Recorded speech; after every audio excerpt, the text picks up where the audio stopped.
Texmaco rail के management से बातचीत करेंगे, जो कि रेल वैगन, कोच और लोकोमोटिव बनाने वाली कंपनी है। साथ ही हाइड्रो मैकेनिकल उपकरण, स्टील स्ट्रक्चर, पुलों और रेलवे ईपीसी जैसी इंजीनियरिंग और इंफ्रास्ट्रक्चर सेवाएं देती है। कंपनी की आगे की आखिर योजनाएं क्या हैं, तमाम पहलुओं पर बातचीत करेंगे। हमारे साथ टेक्समैको रेल के एमडी सुदीप मुखर्जी भी यहाँ पर जुड़ चुके हैं। सर, आपका बहुत बहुत स्वागत है हमारी इस बेहद खास पेशकश में। और सबसे पहले तो कंपनी ने यहाँ पर अनाउंस किए हैं अपने हाल ही के जीते हुए ऑर्डर्स, जो कि टाउक्स, टेक्समैको रेल कार लीजिंग और जेएसडब्ल्यू एनर्जी से मिले हैं। अगर इन ऑर्डर विंस को हमें समझना हो थोड़ा सा मोमेंटम और एग्जीक्यूशन विजिबिलिटी के लिहाज से, 12 से 18 महीने का समय क्योंकि यहाँ पर अलॉट किया गया है। डिलीवरी का सिस्टम काफ़ी स्टैगर्ड है टिल जुलाई 2026। क्या और डिले मुमकिन है? कैसे समझें इस टाइमलाइन को हम? हमारे ये ऑर्डर पहला क्वेश्चन का आंसर मैं देता हूँ।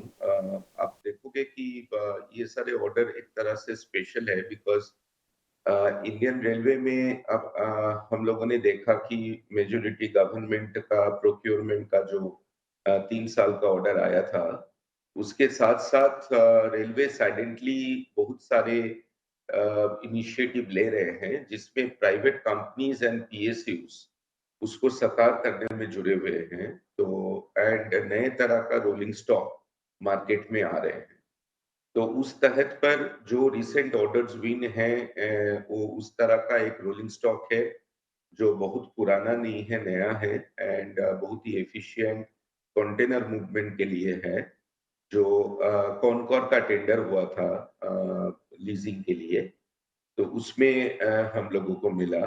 एंड टेक्समैको का जर्नी अगर आप देखें, तो जैसे रेलवे में हमारा हाईएस्ट मॉडल शेयर है एंड हम लोग हाईएस्ट। बिल्कुल, तो यहाँ पर रेलवे के लिहाज से हाईएस्ट शेयर, लेकिन साथ ही ऑर्डर बुक अगर हम देखें तो 6,367 करोड़ एज ऑफ सितंबर 2025 तक रिपोर्ट हुई है। लेकिन एक्सपेक्टेड एग्जीक्यूशन और कन्वर्जन पेस अगर हम समझना चाहें तो वो क्या होगी? साथ ही कौन कौन से ऐसे सेगमेंट्स हैं जो ड्राइव करेंगे यहाँ पर बल्क रेवेन्यूज़ के लिहाज से? टेक्समैको में अगर आप देखो, तो टेक्समैको का जो कोर बिजनेसेस है एंड वो वी आर हम लोग स्प्रेड ओवर है, रोलिंग स्टॉक बनाते हैं, कंपोनेंट्स बनाते हैं एंड इंफ्रास्ट्रक्चर सेक्टर में भी काम करते हैं। तो ये जो 6,300 का आपने कहा, उसमें 3,000 करोड़ करीबन हमारा रोलिंग स्टॉक का ऑर्डर है एंड 3,300 हमारे बाकी वर्टिकल्स के हैं। तो ये हमारा एक कॉन्शियस मूवमेंट रहा है कंपनी का फाइनेंशियल्स को इम्प्रूव करने के लिए एंड बाकी बिजनेस सेक्टर को भी इक्वली ग्रो करने के लिए। अगर 2-3 साल पहले आप देखोगे, तो हमारा ये 90% रोलिंग स्टॉक में था, बाकी 10% बाकी में था। तो हमने बहुत ही अच्छा फोकस दिया कि हमको प्रोडक्शन एंड हमारा सर्विस एंड सप्लाई बढ़ाने हैं। इस हिसाब से पिछले 3 साल का कोशिश में हम लोग एक नंबर में पहुंचे हैं कि हाईएस्ट सप्लाई भी किए हैं, कंटिन्यू ऑर्डर भी आ रहा है। इसीलिए आपको order book versus execution, because हमारा एग्जीक्यूशन बहुत स्ट्रांग रहा, इसीलिए आपको 6 महीना 7 महीना का विजिबिलिटी दिखाई देता है in terms of rolling stock, क्योंकि हमने एजिलिटी बढ़ाया। एंड कस्टमर, ये क्या है ना, बहुत ही हाई वैल्यू परचेस है एंड कस्टमर को अगर आप एजिलिटी से सप्लाई करोगे तो उनका इन्वेस्टमेंट का आरओआई बढ़ जाता है। तो ये एक बहुत बड़ा फोकस एरिया हम लोगों ने डाला है कि हम कस्टमर को ये बेनिफिट पास ऑन करेंगे हमारे एजिलिटी के लिए, क्योंकि हमारा इतना इंफ्रास्ट्रक्चरल फ्लेक्सिबिलिटी है कि हम फास्ट एग्जीक्यूट कर सकते हैं। एंड रहा बात बाकी जो वर्टिकल्स के बिजनेस के हैं, हमारी स्ट्रॉन्ग पाइपलाइन है एंड ये मान के चलिए आप 18 मंथ्स होराइजन का एग्जीक्यूशन आप सोच सकते हैं। बट कंटिन्यू हमारे आ रहे हैं एंड ऐसे भी उसमें कुछ आएंगे जो पाइपलाइन पे है, जो एग्जीक्यूशन 12 मंथ्स, 6 मंथ्स, 8 मंथ्स में होगा। जी। पिछली बारी आपसे जब बातचीत हुई थी तो यहाँ पर कुछ concerns wagon wheel set supply को लेकर सामने आते हुए देखे गए थे। कुछ कंस्ट्रेंट्स यहाँ पर थे, लेकिन अब आपको लगता है कि ये नॉर्मलाइज हो चुका है और स्मूथर प्रोडक्शन अगर हम समझना चाहें तो रन रेट के लिहाज से अब ये जो है आगे बढ़ेगा? इम्प्रूव डिलीवरी टाइमलाइंस भी क्या यहाँ पर मार्जिन्स को सुधार सकती हैं? कैसे आप देखते हैं सिचुएशन को पूरी? रेल व्हील का सप्लाई जरूर अच्छा हो गया है। वो कन्वेंशनल जो 1000 व्हील्स होते हैं, तो उसमें वो प्रॉब्लम था, वो रिमूव हो गया है, तो वो हमारे लिए बहुत ही सुखद स्थिति है, वो हम कर सकते हैं। बट साइलेंटली भारतीय रेल में बहुत सारे रिवॉल्यूशंस हो रहे हैं, जो नए टाइप के डिजाइन एंड वैगन्स आ रहे हैं। ये कॉम्बिनेशन पे किया जाएगा बिकॉज़ टेक्समैको, मैंने जब कहा कि ये नए चीज़ों में रेल के साथ काम कर रही है, तो उस सब में जो व्हील हो, कंपोनेंट हो, उसका स्टेबिलिटी के लिए थोड़ा टाइम लग सकता है, जो नेचुरल है। बट हम ये बोलते हैं तो इसमें थोड़ा बहुत इधर-उधर लग हो सकता है कभी भी, बट ये ऐसा नहीं हमको लगता है कि हमारा प्रोडक्शन हैम्पर हो जाएगा, एंड हमारा जो बिज़नेस प्लान है, जो हमारा फ़ोरकास्ट है, उसी के आधार पे रहेगा। ये पॉइंट मैंने इसलिए लाया, ये ट्रांज़िशन फ़ेज़ वाला, बिकॉज़ ये ट्रांज़िशन फ़ेज़ आने वाले दिन में बड़े हो जाएँगे, एंड उससे हमारा उम्मीद है कि अगले साल तक उसका भी wheel and supply chain stabilise हो जाएगा अगले 3-4 महीनों में। तो जो नंबर्स है, वो नंबर बढ़ने का उम्मीद ज़्यादा है, बिकॉज़ आप दोनों टाइप के और तीनों टाइप के जो व्हील्स है, वो सेटल डाउन हो जाएँगे, तो हमारा नंबर आने बिल्कुल, वाले। बिल्कुल। सर एक बार एक्सपोर्ट के लिहाज से ज़रा समझना है, अब यूएस टैरिफ की वजह से एक्सपोर्ट पर इम्पैक्ट कितना आपको लगता है कि एक्सपोर्ट बिज़नेस टेक्समेको के लिए मटीरियल इम्पैक्ट पड़ता हुआ दिखाई दे रहा है? और साथ ही क्या कदम उठाए जा रहे हैं डाइवर्सिफ़ाई करने के लिए मार्केट्स के लिहाज से या टैरिफ रिलेटेड रिस्क को कम करने के लिए?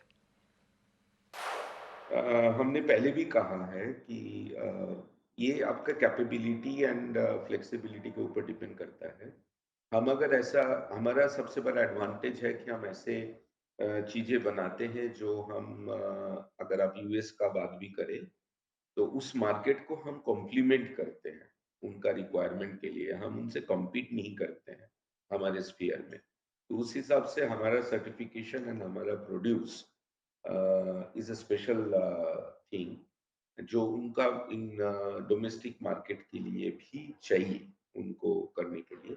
ज़रूर कुछ मोमेंटरी डिसरप्शन हुआ है, बट टेक्समैको एंड हमारे जो कस्टमर्स हैं, वो मिलके हम लोग इसको इवन आउट करने का स्ट्रेटजी ऑलरेडी अपना लिया है, एंड एक्सपोर्ट हमारा चालू हो भी गया है, एंड हम उम्मीद करते हैं कि नेक्स्ट फाइनेंशियल ईयर और एंड ऑफ ये फाइनेंशियल ईयर तक आपको बहुत ही बढ़िया मोमेंटम दिखाई देगा, एंड आपको पता चलेगा कि हम इसको मिटिगेट करने के लिए मेजॉरिटी क्या कर रहे हैं यूएस मार्केट में टैरिफ के लिए।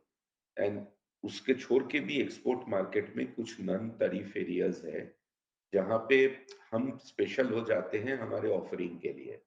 एंड ग्लोबल कंपटीशन में भी अगर आप बोले तो हम कॉस्ट इफेक्टिव रहे हैं, हम लोग कॉस्ट चैंपियन रहे हैं। हम वो इंटरनेशनल डिजाइन हम बहुत ही एजिलिटी के साथ एग्जीक्यूट कर रहे हैं। तो इसमें हम लोगों को एक्सपोर्ट मार्केट बहुत ही अच्छे तरीके से एक्समैक। जी, बिल्कुल। लेकिन अब क्योंकि आपने शुरुआत में कहा कि सप्लाई कंडीशंस बेहतर हो रही है और साथ ही बेटर ऑर्डर विजिबिलिटी भी अब आती हुई दिखाई दे रही है, तो आपको कितना भरोसा है कि मार्जिन एक्सपेंशन जो है आगे और हम होता हुआ देखेंगे? और इसके पीछे साथ ही प्रोडक्ट मिक्स को अगर हम समझना चाहें, ऑपरेटिंग लेवरेज और कॉस्ट एफिशिएंसीज़ के लिहाज से अगर हम समझना चाहें, तो क्या सिनेरियो अब और बेहतर हो रहा है?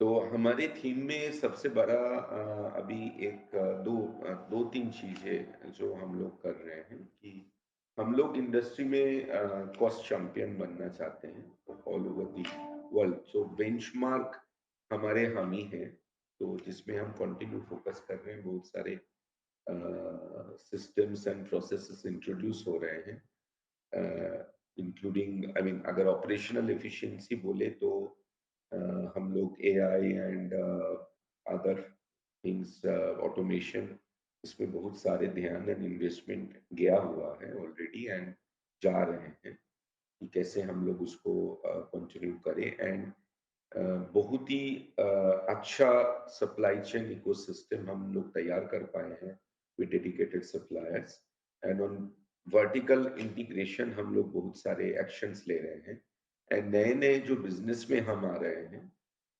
तो उसमें भी हम हायर ईबिटा का बिजनेस ही कर रहे हैं। एंड प्रोडक्ट डाइवर्सिफिकेशन आपने बहुत अच्छा बोला। प्रोडक्ट मिक्स ये हमारा एक फोकस रहा है पिछले 2 साल से। इसीलिए हम लोग इंटरनली बोलते हैं कि अपना रीच बढ़ा रहे हैं। Reach to market, reach to newer product, reach to newer geography. तो जो हमारे इस bottom line of the balance sheet इसको इम्प्रूव करने में बहुत। ऑलराइट सर, इसी के साथ चलिए चर्चा को समाप्त करते हैं। आपने समय दिया और तमाम सवालों के जवाब दिए। शुक्रिया आपका हमारे साथ आज जुड़ने के लिए।